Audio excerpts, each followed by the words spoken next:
안녕하세요. 저는 30대 초반의 평범한 남성입니다. 이 한 줄 소개하는데 몇 번을 지웠다 썼다 했는지 모르겠네요.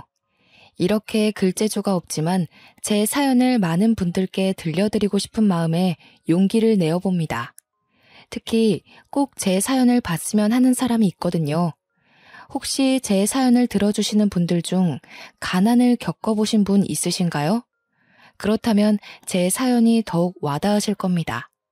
사람 사는 게 다 똑같다고 하지만 그것도 어느 정도 배가 부른 소리지 정말 배고픈 사람들은 이런 말을 못 꺼내지요. 저는 지긋지긋한 가난에 시달리며 살았습니다. 유년 시절을 떠올려 보면 돈과 배고픔 그리고 빚 말고는 떠오르는 게 없어요.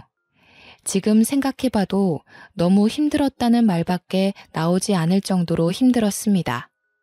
보통은 유복하다가 망하는 집안이 많지요. 그러나 저희 집은 처음부터 배고픈 집안이었는데 아버지께서 지인분과 동업을 하시면서 집안은 풍비박산이 났습니다. 그렇게 하지 말라고 말리던 엄마의 만류에도 불구하고 아버지께서는 고집을 부리셨고 동업을 한다며 없는 살림에 빚까지 져서 모든 걸 올인하셨습니다. 그 결과는 처참했어요. 동업자였던 지인에게 사기를 당한 이후 부모님의 사이는 벌어질 대로 벌어졌고 아버지는 온종일 술로 보내셨습니다. 부모님과 저 그리고 여동생 2명이 함께 살던 작은 집까지도 날려야 했고 저희 가족에게 더는 행복함이 없었죠. 정말 코딱지만한 방 한 칸에서 5 식구가 살게 되었는데 너무 숨막히고 싫었습니다. 아버지도 조금 더 잘해보려고 욕심을 내시다 그랬다는 건 이해할 수 있었어요. 다만 이미 사고가 터졌고 일이 벌어졌는데 수습하려는 모습은 보이지도 않았고 온종일 술만 마시며 주정 부리는 모습이 견디기 힘들었습니다. 아버지는 술만 마셨다 하면 저희 남매에게 험한 말을 내뱉었죠. 야, 넌 장남이란 놈이 집안이 이렇게 망했는데 아무것도 안 하고 전하태평이야? 저런 놈을 장남이라고 낳은 내가 미친놈이지. 에라이 썩을 잡놈아, 니까지 꺾어서 뭐가 될 것 같냐? 나가 죽어라. 그만하세요. 뭐? 그만하세요? 이게 어디서 말대답이야? 싹수 없이. 왜? 네 아비가 사업 망하고 이 꼴로 있으니까 우습냐? 마음만해? 좀 제발 그만하시라고요. 이렇게 된 게 누구 때문인데 아버지가 그러고 계세요? 아버지 때문에 집안 풍비박산 난 거잖아요. 아버지가 수습하셔야죠. 왜 저한테 그러세요? 이 썩을 것 말하는 것 좀 봐라. 네가 나한테 안 맞은 지 오래됐지? 네가 아주 처맞고 싶어서 몸이 근질근질하지? 아버지가 무슨 자격으로 저를 때리세요? 제발 그만 좀 하세요. 이런 술주정도 이제 지겨워요. 상대해주고 싶지 않다고요. 장남은 저렇게 쓸모가 없고 딸년을 괜히 둘이나 낳아서 밥이나 축내고 어이구 내 팔자야. 아버지는 이해가 어려울 정도로 본인이 저지른 일에 저희 탓을 하셨습니다. 어떻게 이게 저희 탓이 되는 건지 이해할 수 없었고 그런 아버지가 너무 싫더라고요.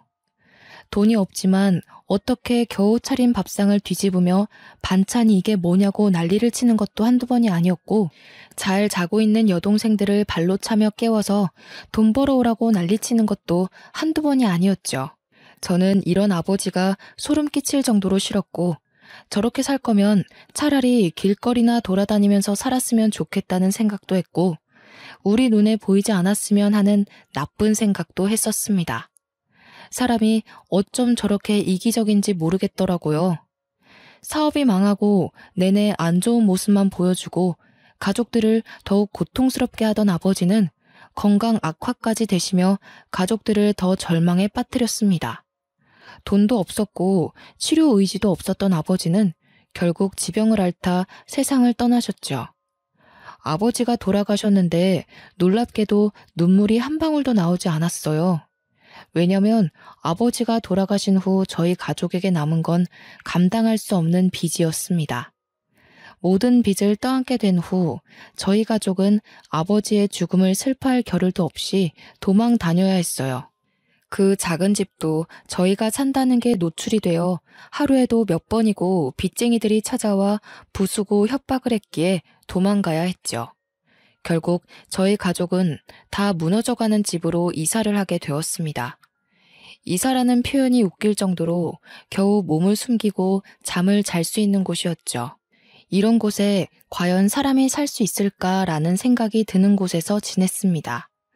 다 무너져가는 집이라 비라도 오면 곳곳에서 빗물이 들어와 거의 밖에서 자는 것과 다를 바 없었어요. 그뿐 아니라 별의별 벌레들이 어찌나 많은지 벌레 무서워하던 여동생들도 어느새 적응을 해서 아무렇지 않아졌습니다. 아슬아슬하게 어떻게 살아가고 있었지만 사실 문제는 여기서 그치지 않았지요. 엄마께서는 워낙 몸이 약하셔서 긴 시간 일을 하는 건 무리였습니다. 거기다 밑에 있는 여동생 둘은 아직 학생이라서 돈을 벌 수도 없었어요. 결국 이 집안에서 돈을 제대로 벌 수 있는 건 저 하나였고 저는 오전 일찍부터 새벽까지 하루 3-4시간을 겨우 자면서 일을 했습니다. 피곤함에 찌들어 집에 들어오면 정말 씻고 바로 뻗기 바빴지만 가족들이 배를 굼지 않아도 된다는 생각 하나로 버티며 살았죠. 그러나 밑 빠진 독에 물 붓기도 아니고 이렇게 벌고 또 벌어도 모이는 거 하나 없이 늘 금전적으로 부족한 삶을 살아야 했습니다. 빚도 있다 보니까 벌어도 끝이 없었고 참 허무했어요. 저도 젊은 나이이고 말 그대로 청춘이라 놀고 싶은 날도 있었지만 그런 생각을 할 수도 없었죠.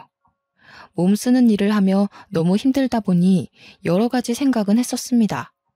제대로 된 취업을 하고 싶었지만 그럴 엄두도 내지 못했던 게 제가 단 하루라도 일을 하지 않으면 온 가족이 쫄쫄 굶어야 하는 상황이 오니까 욕심을 내지도 못했어요. 저 역시 안정적인 직업을 갖고 정해진 출퇴근 시간에만 일을 하고 싶었지만 그건 그냥 제 욕심이라는 걸 알았기에 시도조차 하지 않았죠. 그리고 막말로 취업을 할 수 있다고 해도 제가 능력이 없었기 때문에 번듯한 직장에 들어가는 것 자체가 무리였습니다. 그러니 그냥 현재의 제 삶에 만족하며 막일을 할 수밖에 없었어요. 제가 이 당시에 저 스스로에게 최면을 많이 걸었습니다. 일을 해서 먹고 사는 게 어디야? 라든지 나는 지금 가족을 위해 최선을 다하고 있고 충분히 훌륭한 사람이야. 같은 말들로 스스로를 위로했고 긍정의 힘을 얻으려 노력했어요. 이렇게 하지 않으면 제가 금방이라도 지쳐 쓰러질 것 같았죠. 그래도 외롭지는 않았던 게 제가 이렇게 고생하는 걸 엄마와 여동생들이 알아줬거든요. 늘 힘들게 일하고 오면 다 무너져가는 작은 집에서 가장 편한 자리에 그나마 좋은 이부자리를 펴두고 제가 쉴 수 있는 공간을 마련해줬습니다. 그뿐 아니라 없는 형편에 먹을 것도 별로 없는 우리 집 반찬에 가장 맛있고 좋은 반찬은 늘 저를 위해 빼두곤 했지요. 어떻게 보면 별거 아니라고 생각할 수 있지만 그 당시 저희 집 형편을 생각해보면 정말 대단한 일이었고 저를 배려해준 거였습니다. 또 제게 돈을 받는 걸 당연하게 여기지 않아서 그나마 제가 위안을 삼을 수 있었습니다. 오빠, 정말 미안한데 나 용돈 조금만 줄 수 있을까? 오빠가 힘들게 일하는 거 다 알고 있어서 용돈 진짜 아껴서 썼는데 저번에 문제집을 잃어버려서 다시 사느라 돈이 조금 부족해서. 그래? 그런 거면 오빠한테 진작에 말하지. 돈 아예 없었을 거 아니야. 응, 그냥 걸어서 왔다 갔다 했어. 차비라도 아끼려고. 미안해, 오빠. 오빠도 힘들게 버는 돈인데 내가 함부로 써서. 나중에 내가 더 커서 돈 벌면 꼭 오빠한테 갚을게. 뭘 또 갚는다고 그래. 그냥 제대로 공부해서 성공만 해. 너희가 성공하는 게 오빠 도와주는 거야. 우리 아들 힘들지? 그래도 이번에 생활비가 좀 여유가 있어서 다음 달에 생활비 전부 안 줘도 괜찮을 것 같아. 엄마가 능력도 없고 몸도 아픈 엄마라서 미안해. 왜들 그래? 난 괜찮아. 그냥 우리 가족 조금만 더 고생하다 보면 좋은 날이 올 거니까 모두 힘내보자. 가족들은 모두 제가 주는 아주 작은 돈도 아껴 쓰고 또 아껴 썼고 저는 그걸 알기 때문에 제가 벌어서 온 가족이 먹고 살아도 불만이 없었습니다. 이런 부분에는 불만이 없었지만 뭔가 큰 돈을 벌고 싶다는 욕망이 있었어요. 제가 조금 더 여유롭게 벌면 분명 우리 가족이 더 여유로운 상황이 될 걸 알았기에 욕심이 났습니다. 그래서 늘 일을 하면서도 어떻게 하면 돈을 더 벌 수 있을까라는 생각을 했었죠. 그러던 중 동네에 이상한 무언가가 생겼습니다. 규모가 꽤 큰데 마트도 아닌 것이, 문구점도 아닌 것이 온갖 것들이 다 파는 곳이었죠. 이 동네에 저렇게 큰 마트가 생기면 돈을 못 벌 텐데 라는 걱정이 앞섰습니다. 워낙에 주머니를 쉽게 열지 않는 사람들이라 도보 10분 거리에 있는 시장보다 저렴한 게 아니라면 누구도 발길을 하지 않을 텐데 하는 쓸데없는 걱정을 했네요. 그러나 예상외로 거기를 직접 다녀오신 엄마의 반응이 너무 좋았습니다. 동호야, 집 들어오는 사거리에 마트 같은 거 생긴 거 봤니? 오늘 가봤는데 정말 너무 괜찮더라. 엄마가 이것저것 반찬거리 좀 사고 계산하려고 했더니 글쎄 뭐라는 줄 알아? 아, 거기 오면서 보긴 했는데 거기 마트야? 근데 왜? 뭐라는데? 얼마냐고 했더니 편하게 알아서 내라고 하더라. 그래서 엄마가 놀라가지고 쳐다보니깐 씩 웃으시면서 절반씩만 내고 가래. 세상에, 채소들 상태도 신선하고 좋은데 너무 저렴하더라고. 앞으로 거기서만 사야겠어. 아, 진짜? 뭐야, 그렇게 반값에 팔면 뭐 남는 게 있나? 이상한 곳이네. 아무렴 우리 형편에 그런 곳이 가깝게 있으면 너무 좋은 일이지. 물론 그건 맞는 말이지. 다행이네. 나도 한번 가봐야겠다. 엄마뿐 아니라 그곳을 다녀온 동생들의 반응도 너무 좋길래 궁금함에 저도 그 이상한 마트를 가봤습니다. 가서 보니까 이것저것 잡다하게 많이 팔고 있더라고요. 그리고 엄마의 말대로 사장님은 정말 모든 걸 절반 가격에 팔고 계셨죠. 신기하고 놀라웠습니다. 한참을 구경하다 살 건 없어서 그냥 나가려는데 갑자기 사장님이 절 붙잡으셨죠. 이봐요. 잠시만요. 네? 저요? 아, 저 아무것도 안 산 건데. 그게 아니라 상준이 아들 동호 아닌가? 혹시 그 아버지 조남이 이상준 아니에요? 네, 맞아요. 제가 이동호인데 누구세요? 세상에, 설마 했는데 이렇게 만났네. 동호 이 자식 진짜 많이 컸네. 하마터면 못 알아볼 뻔했어. 네? 저를 아시나요? 갑작스레 저를 붙잡으신 사장님은 다름 아니라 저희 아버지의 절친이셨습니다. 얘기를 하며 얼굴을 자세히 들여다보니 제가 삼촌이라 부르며 잘 따르던 분이셨죠. 어떻게 이런 우연이 있나 싶었고 너무 반가웠어요. 아버지 생전에 두 분이 각별하신 사이였고 아버지가 동업한다고 난리치셨을 때 집까지 찾아와서 말려주셨던 분이셨습니다. 그런데 저희 가족이 한밤중에 급히 도망가게 되면서 아예 소식이 끊겨버렸고 꼭 도와주고 싶어서 찾고 싶었다는 말씀을 하셨죠. 한참 삼촌과 대화를 나누며 그간 어떻게 살았고 무슨 일이 있었는지를 다 털어놨습니다. 그간 누군가에게 제 속 얘기를 해본 적이 없어서 그런 건지 몰라도 삼촌에게 모든 속 얘기를 다 털어놓고 나니까 속이 너무 시원했어요. 제 말끝에 삼촌은 눈물을 보이셨고 너무 늦게 만나서 미안하다는 말씀을 하셨습니다. 알고 보니 삼촌네 집이 많이 휘청이고 힘드셨을 때 유일하게 손 내밀어주고 살 수 있게 도와준 게 저희 아버지라고 하셨죠. 그 도움 덕분에 이 자리까지 올 수 있었다며 꼭 저희 가족을 돕고 싶었다는 말씀을 하셨습니다.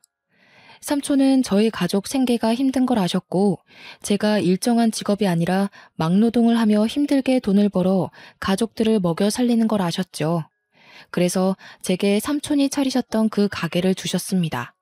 분명 동네 슈퍼마트 같은 느낌이지만 잡다한 게 다 있기 때문에 돈을 편하게 벌 수 있을 거라고 하셨고 이 가게를 운영하면서 제가 하고 싶었던 것들을 조금씩 해보라고 하셨죠.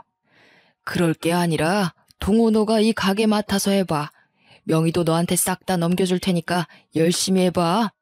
절대 돈을 못 버는 곳은 아니니까 지금보다 여유롭고 편하게 살 수 있을 거야. 네? 이 가게를 주신다고요? 그래. 가게 매출도 있지만 땅값도 장난 아니다 너. 내가 너희 아버지한테 받은 게 참 많아서 그래. 어떻게 보면 내 목숨 살려준 놈이기도 하지. 나는 이렇게 살아가게 만들고 그놈은 그렇게 떠날 줄 누가 알았겠냐고. 삼촌, 진짜 감사해요. 이걸 어떻게 보답해야 할지 모르겠네요. 솔직히 안 받는 게 맞는데 저 욕심 좀 내고 싶어요. 너무 힘들거든요. 너 임마, 그럴 자격 충분히 있어. 앞으로 뭘 하든 욕심내면서 살아. 그리고 앞으로는 자주 연락하고 얼굴 보면서 지내자 동호야. 힘든 일 있으면 삼촌한테는 꼭 털어놓고, 알겠지? 하루아침에 나타난 삼촌의 존재는 제게 너무 큰 힘이 되었습니다. 덕분에 저는 동네 슈퍼의 사장이 되었고 그간 힘들게 하던 일과는 다르게 나름 편하게 일을 할 수 있었죠. 그런데 이게 또 사람 욕심이라는 게 막상 편한 일을 하면서 몸이 쉬니까 딴 생각이 들더라고요. 엄마, 내가 지금 여기서 카운터나 보고 물건 채울 게 아니라 이걸 애들이나 엄마한테 맡기고 난 다른 일을 해서 돈 버는 게 맞지 않을까 싶어요. 그래야 돈이 더 모일 것 같은데. 제 고민은 딱 이거였고 전 망설임도 없이 그냥 바로 투잡을 했습니다. 오전에는 물건을 채우고 힘쓸 일이 많아서 제가 가게를 봤고 오후에 제가 배달 일을 하러 가면 동생들과 엄마가 번갈아 가면서 가게를 봐줬죠. 이렇게 하니까 저는 저대로 배달 일을 해서 돈을 벌 수 있었고 가게는 가게대로 운영이 되니 꽤 돈이 모이기 시작했습니다. 그간 제가 벌어다 주는 돈만 써서 늘 미안해하던 가족들도 뭔가 보탬이 된다는 생각에 많이 기뻐했어요. 특히 몸이 약한 저희 엄마는 온종일 집에만 있기 참 갑갑해 하셨어서 너무 좋아하셨습니다. 엄마 몸에 물이 안 갈 정도로만 일하고 애들한테 맡기고 집 가서 쉬어. 알겠지? 괜히 무리해서 병원 가면 병원비가 더 나와. 알겠어. 걱정 마, 아들. 근데 엄마는 집에 있는 것보다 가게 나와 있는 게 훨씬 좋아. 사람들도 만나고 대화도 하고 뭔가 이제야 살아있는 기분이 들어. 네 아빠가 한평생 속만 썩이다 간 줄 알았더니 이렇게 좋은 친구를 둬서 참 다행이지 싶다. 그렇지, 아들? 그렇긴 하지. 무엇보다 삼촌이 이렇게까지 도와줄 필요가 없는데 도와주셔서 너무 감사하지. 다음 달 되면 밥 한 끼 같이 먹기로 했으니까 그때 엄마도 같이 먹어. 오랜만에 인사도 할 겸. 저희 가족은 정말 몇 년 만에 웃음을 되찾았습니다. 하하호호 가족들이 둘러앉아 저녁을 먹기도 했고 별로 재미도 없는 얘기들이 어찌나 재밌던지 한참을 깔깔거리며 웃기도 했지요. 이제야 사람 사는 것 같은 기분을 느끼고 있었어요. 그런데 뭔가 이상한 일이 벌어졌습니다. 여동생과 엄마가 업무를 해주고 난 후 가게 상황에 대한 인수인계를 제게 해줬을 때 한 번도 문제가 된 적이 없었어요. 그러나 어느 날부터 여동생들이 가게를 맡는 시간대에만 자꾸 물건이 없어지고 계산도 틀렸습니다. 저는 이 문제로 동생들에게 진지하게 물어봤죠. 며칠 내내 너희가 가게 볼 때만 자꾸 계산도 틀리고 물건 수량이 안 맞거든? 처음에는 너희가 계산을 잘못한 줄 알고 그러려니 했는데 점점 시간이 지날수록 이건 단순 계산 실수가 아니야. 우리도 모르겠어. 진짜 그 시간대에 손님이 많은 것도 아니고 오는 사람들만 오는데 뭐가 문제인지 진짜 모르겠어. 확실한 건 아니지만 혹시 누가 물건을 훔치거나 그런 거 본 적 없어? 봤는데 너희가 무서워서 아무 말도 못하고 그러는 거 아니야? 오빠한테는 솔직하게 말해도 돼. 괜찮으니까. 아니야. 진짜로 그런 사람 없었어. 문제 자체가 없었다고. 있었으면 우리가 말했지. 우선은 당분간은 오빠가 아예 가게를 볼게. 이거 지금 하루 이틀 마이너스 나는 거 합쳐보면 절대 적은 금액이 아니거든? 동생들에게 물어봤으나 전혀 이상한 게 없었다기에 하는 수 없이 배달 일을 잠깐 쉬고 일주일간 제가 가게를 온종일 보기로 했습니다. 마이너스 나는 금액뿐 아니라 사라지는 물건들을 합쳐보면 손해가 이만저만이 아니었거든요. 분명 누군가가 물건에 손을 대고 있는 게 분명하다는 생각이 들었기에 범인을 잡아야 했습니다. 아침부터 밤까지 가게에 있었는데 이게 참 여간 지루한 게 아니었어요. 저는 그동안 몸 쓰는 일을 해서 그런지 이렇게 편하게 앉아서 시간을 보내는 게 쉽지 않았죠.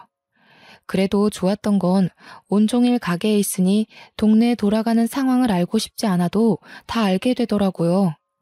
누구네 집 손주 일부터 시작해서 다들 어떻게 살고 있는지 정겨운 얘기들이 오고 가는데 듣는 재미가 있었습니다.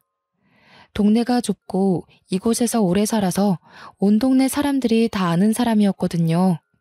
그래서 처음에 제가 이 가게를 운영한다고 했을 때 저희 집 사정을 뻔히 아는 이웃들은 한마음 한뜻으로 잘 됐다며 많은 응원을 해줬죠. 저희 가게에서 조금만 더 가면 규모가 훨씬 큰 슈퍼마트가 있었는데 저희 사정을 잘 아는 이웃분들은 모두 저희 가게를 들려주셨어요. 그렇기 때문에 늘 가게 물건에 더 신경을 썼고 보다 저렴하게 판매하려고 노력을 했어요. 그런데 제가 가게를 보고 있던 중 원래대로라면 동생들이 있어야 할 시간에 낯선 얼굴이 보였습니다. 오늘 옆집 저녁 반찬이 뭔지도 아는 이 동네에서 제가 생전 처음 보는 여자가 들리는 거예요. 언뜻 보기엔 제 또래 같았어요. 그 여성은 이제 막 아장아장 걷는 듯한 여자아이의 손을 잡고 가게로 들어왔고 이리저리 한참을 둘러보며 저를 힐끔힐끔 봤습니다. 저는 뭔가 수상함을 감지했고 혹시 모르니 설레발치지 않고 조용히 있었어요. 책을 보고 있었지만 눈과 온 신경은 여성과 아이에게 가 있었죠. 그러면서도 혹시라도 정말 훔치면 어떻게 해야 할까 좀 걱정이었습니다. 애엄마가 아이를 데리고 마트에 와서 물건을 훔치는 거면 이유가 있을 거라는 생각을 했거든요. 바로 그때 그 여자는 채소와 과일을 조금씩 주머니와 가방에 쓱쓱 넣었습니다. 이게 참 마음이 아팠던 게 통으로 훔쳐가는 게 아니었죠. 포도도 한 송이를 가져가는 게 아니라 몇 개 따서 주머니에 쓱 넣고 방울토마토도 몇 개만 쓱 넣는 모습에 모른 척 해야 하나 싶었습니다. 이어 아이가 갖고 놀 장난감도 쓱 넣더니 속도가 붙었는지 갑자기 조금씩 눈치 보며 쓱쓱 훔쳤죠. 처음 한두 번이면 솔직히 눈 감아줬을 텐데 지금 이게 한두 번이 아니었고 가게에 손해까지 입혔기 때문에 바로 잡을 필요가 있었기에 저는 그 여성에게 다가가 물었습니다. 저기요, 지금 뭐 하시는 겁니까? 며칠 내내 가게에 도둑이 있다 싶었는데 그쪽이었군요. 정말 죄송해요. 사장님, 한 번만 용서해 주세요. 저희가 돈이 없는데 저는 굶어도 괜찮은데 딸아이 먹일 게 아무것도 없어서요. 정말 죄송합니다. 잘못인 거 알고 있고 범죄인 것도 알아요. 제가 꼭 갚을게요. 아니, 훔칠 거면 뭐 제대로나 훔치지 이게 뭡니까? 아, 참, 그 실례지만 애기를 혼자 키우시는 거예요? 이렇게 돈이 없으면 아이를 어떻게 키워요? 그게 애 아빠가 돈을 다 들고 도망갔어요. 하루아침에 그렇게 도망가고 저랑 딸한테 남은 건 그 인간이 사고치고 남은 빚뿐이라 지금 이 동네에 숨어서 살고 있네요. 정말 죄송해요. 애가 너무 어려서 일도 못하고 있어서 너무 죄송합니다. 네? 아유, 뭐 저도 이 동네 아버지 때문에 도망와서 숨어 살았던 게 시작이라 참 모른 척하기가 그렇네요. 저기, 이렇게 훔치지 말고 유통기한 임박한 제품들은 그냥 줄 수 있으니까 앞으로는 와서 당당하게 가져가세요. 애기도 이것저것 맛있는 거 많이 해주시고 그래야 무럭무럭 크죠. 네? 아니에요. 그렇게까지 안 해주셔도 괜찮아요. 이미 면목이 없는데요. 저도 배고팠던 시절이 있어서 잘 압니다. 조금이라도 형편 나은 사람이 도와야 풀리지 안 그러면 막막하잖아요. 괜찮으니까 가게 와서 가져가세요. 저희 엄마랑 동생들한테도 말해둘게요. 정말 감사해요, 사장님. 정말로 너무 감사합니다. 제가 꼭 잊지 않고 보답할게요. 절대로 잊지 않을게요. 너무 딱 애엄마 사정을 무시할 수 없었습니다. 자세히 들어보니 남편이 정말 하루아침에 흔적도 없이 다 들고 도망을 갔다던데 홀몸도 아닌 저 어린아이를 데리고 뭘 할 수 있을까 싶었죠. 저야 뭐 제가 벌어서 가족들을 먹일 수야 있었는데 이쪽은 애엄마가 일도 못하는 상황이니 막막할 것 같았습니다. 그래서 말로는 유통기한 임박한 제품을 주겠다고 했지만 제 사비를 들여서 아기들이 먹는 것들을 따로 발주를 넣어서 애엄마에게 무료로 줬어요. 그게 미안했는지 가끔은 저희 가게에 올 때 맛있는 간식을 해서 왔다고 합니다. 물론 저는 배달 일을 다시 시작하고 있었기에 동생들과 엄마만 맛을 봤죠. 제가 동생들과 엄마에게 이걸 말했을 때도 아주 잘했다면서 오면 부담스럽지 않게 도와줘야겠다는 말을 했어요. 저희 가족 모두가 처참할 정도로 가난이 뭔지 너무 잘 아니까 모두가 도와주고 싶었습니다. 그렇게 제 사비까지 들여 애엄마를 도운 게 2년이란 시간이 흘렀어요. 2년간 많은 변화들이 있었습니다. 제 동생들은 대학 입학을 했고 저랑 엄마는 다 무너져가는 집이 아니라 번듯한 집으로 이사를 했죠. 집안 사정은 많이 좋아졌고 가족들의 얼굴도 행색도 모두 좋아졌어요. 그리고 2년간 도와줬던 애엄마의 딸아이도 무럭무럭 자라서 옹알이를 하던 게 말도 똑부러지게 하고 아주 많은 변화들이 있었습니다. 그러던 어느 날 갑자기 애엄마가 가게 마감 직전에 저를 찾아왔는데 애도 없이 혼자 늦은 시간에 왔길래 깜짝 놀랐죠. 뭐예요? 아영이는 어디에 두고 이 시간에 혼자 왔어요? 무슨 일 있어요? 저 사장님께 드릴 말씀이 있어서요. 너무 갑작스럽지만 저 지금 이 동네 떠나거든요. 네? 왜요? 뭐에 또 쫓기는 거예요? 무슨 일인데 한밤중에 갑자기 떠나요? 나쁜 일은 아니고 저 제대로 살려고 가는 거예요. 갑작스럽게 이런 말 해서 미안하지만 사장님, 여기 이 자리에 꼭 계셔야 해요. 제가 꼭 올 거니까 아셨죠? 제가 은혜 갚을 기회 주셔야 해요. 그래서 그 말 하려고 급하게 왔어요. 그렇게 애 엄마는 제게 기약 없는 약속을 하고 떠났습니다. 사실 많은 생각이 들었어요. 애 엄마와 뭐 사적인 감정이 있던 건 아니지만 2년이라는 시간 동안 꽤 서로 가깝게 지냈기 때문에 정도 들어서 생각이 많이 났습니다. 언제 올지도 모르고 막말로 안 올 수도 있는데 저는 자꾸만 기다려졌어요. 이상하게 언젠가 애엄마가 찾아왔을 때 제가 더 멋진 사람이 되어 있고 싶다는 생각에 발전하려 노력을 했습니다. 그렇게 3년이 흘렀을 때 저희 가게 앞에 낯선 외제차가 서 있더라고요. 이 동네에 저렇게 좋은 차를 타고 다니는 사람이 없어서 눈길이 갔습니다. 잠시 흘겨본 후 저는 가게로 들어가려는데 외제차 안에서 한 여자가 내렸죠. 머리부터 발끝까지 명품으로 도배를 한 그 여자를 보고 깜짝 놀랄 수밖에 없었던 게 제가 여태 기다리던 애엄마였습니다.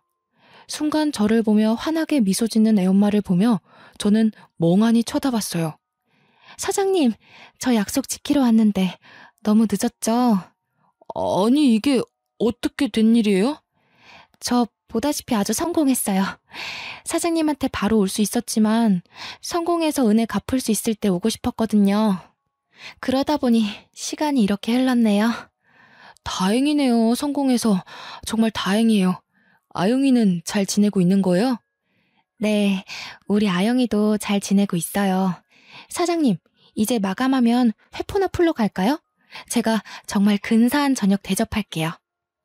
갑자기 나타난 애엄마는 정말 놀라울 정도로 성공해서 돌아왔습니다. 들어보니 애엄마는 원래 애아빠랑 옷 장사를 같이 하고 있었다고 해요. 그런데 아이를 낳고 애아빠가 딴 마음을 먹기 시작했다고 하더라고요.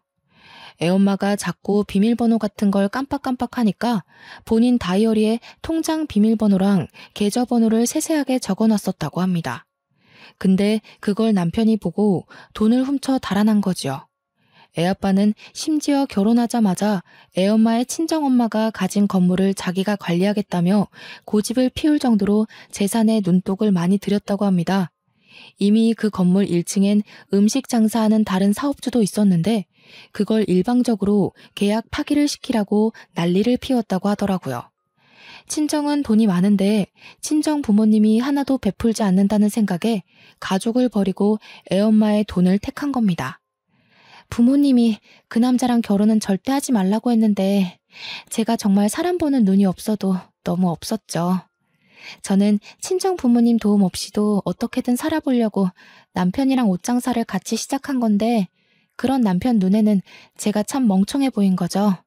그냥 친정 부모님이 주는 재산 따박따박 받아먹고 살면서 편하게 살면 되지. 왜 이렇게 쓸데없는 고집을 피우냐면서요.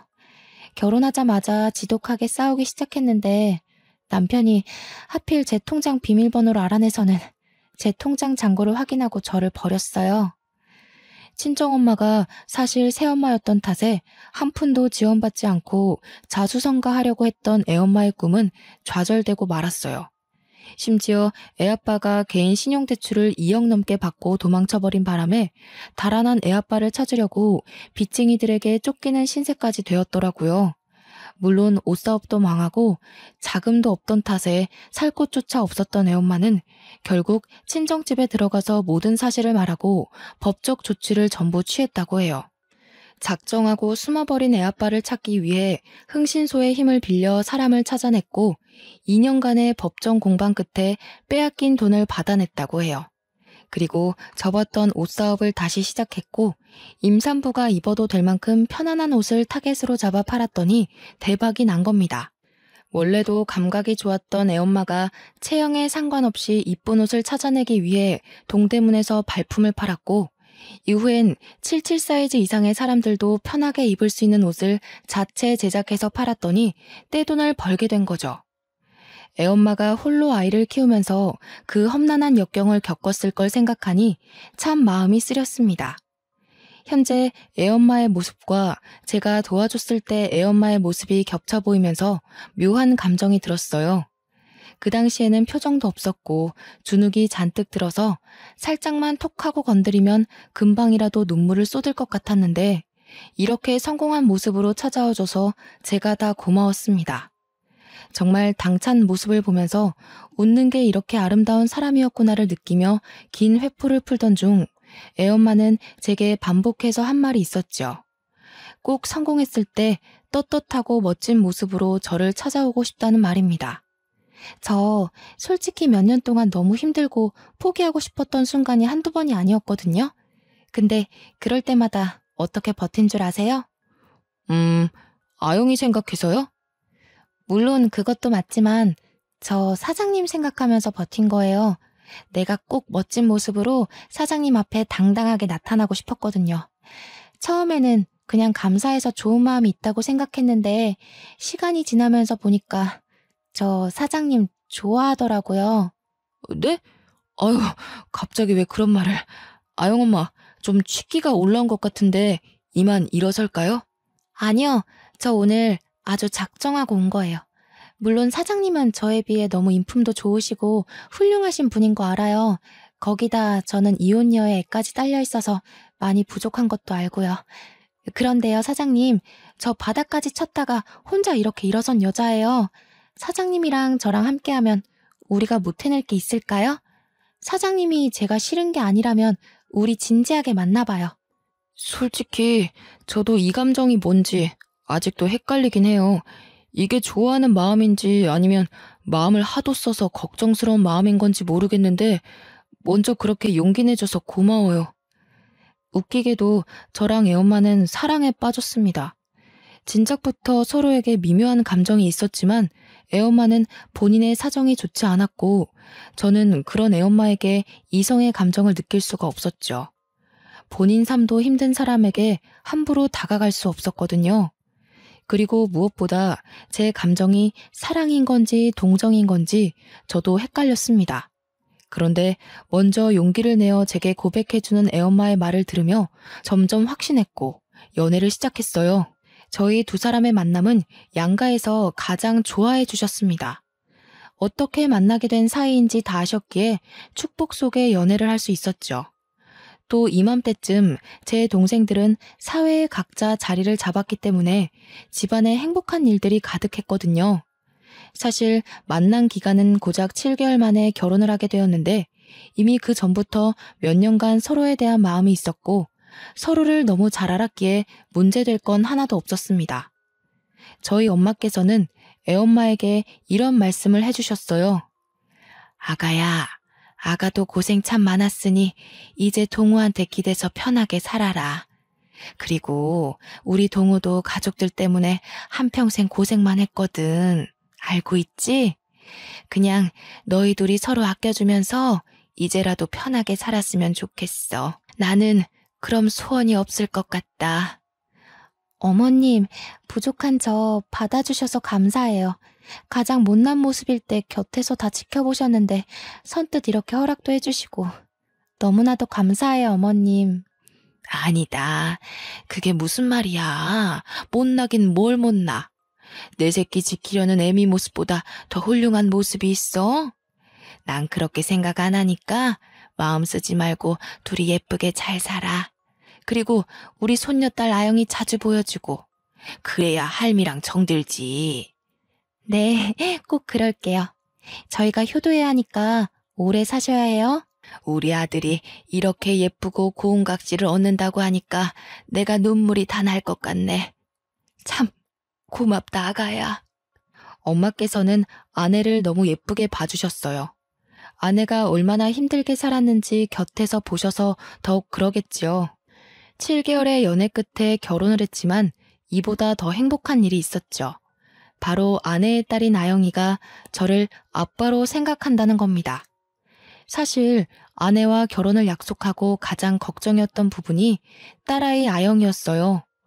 혹여나 아이에게 상처로 남지는 않을지, 어떻게 다가가야 할지, 저를 기억할지 많은 고민을 했습니다.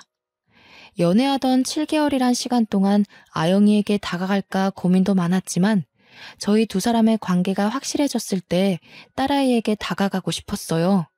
저희야 결혼 전제로 진지하게 만나긴 했지만 확고하지 않은 상황에서 어설프게 저희조차고 아이에게 다가가고 싶지는 않았죠. 정말 고심을 했었는데 딸아이는 저를 기억해줬고 심지어 반겨줬습니다. 생각해보면 아영이가 막 말문이 트였을 때 유일하게 자주 보는 성인 남자가 저라서 가끔 제게 아빠라고도 했고 삼촌이라고도 했는데 그런 아영이 기억 속에서 제가 아빠로 자리 잡았나 봅니다. 아영이를 다시 만났을 때 저를 보자마자 해맑게 뛰어와 안기는데 괜히 눈물이 나더라고요. 이때의 감정은 뭐라고 설명할 길이 없었죠.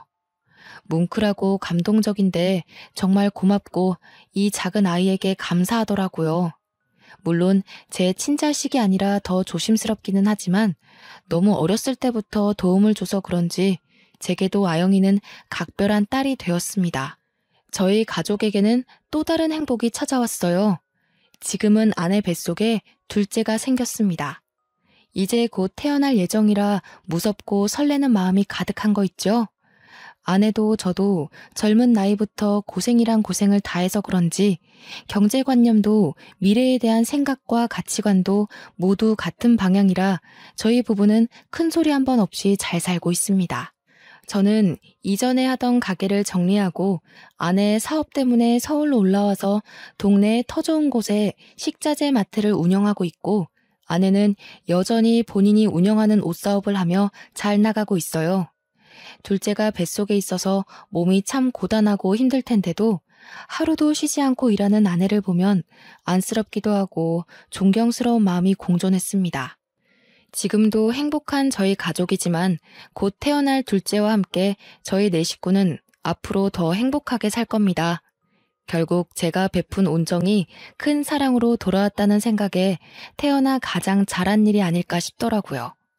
제 긴 글을 읽어주신 여러분들도 누군가에게 온정을 받으시고 그게 값진 결말이 될 수 있기를 바라며 제 사연을 마무리하겠습니다. 읽어주셔서 감사합니다.